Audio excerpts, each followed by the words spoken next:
حضرت شیخ ابو القاسم قشیری رحمۃ اللہ علیہ فرماتے ہیں، ایک مرتبہ میرا بچہ سخت بیمار ہوا، یہاں تک کہ ہم نے اس کی زندگی سے مایوس ہو گئے۔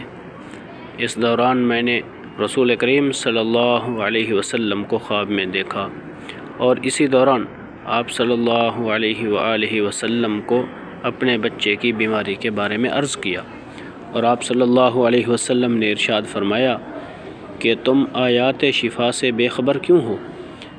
پھر جب میں بیدار ہوا اور قرآن کریم سے آیات شفا کی تلاش شروع کی، یہاں تک کہ میں نے قرآن کریم میں 6 جگہوں پر آیات شفا پائی، جو یہ ہیں: نمبر 1، وَيَشْفِ صُدُورَ قَوْمٍ مُؤْمِنِينَ سورۃ توبہ آیت نمبر 14۔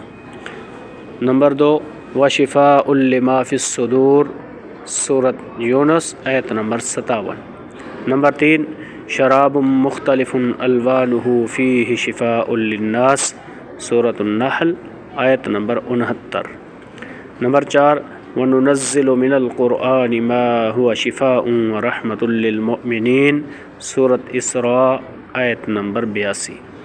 نمبر 5، وَإِذَا مَرِضْتُ فَهُوَ يَشْفِينِ سورۃ الشعراء آیت نمبر 80۔ نمبر 6، قُلْ هُوَ لِلَّذِينَ آمَنُوا هُدًى وَشِفَاءٌ سورۃ فصلت آیت نمبر 44۔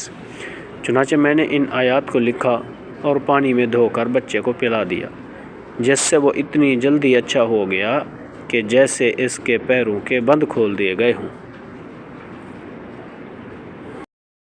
اس طرح کی مزید انفارمیٹک ویڈیوز دیکھنے کے لیے ہمارے چینل کو سبسکرائب اور فالو اور لائک کرنا نہ بھولیے۔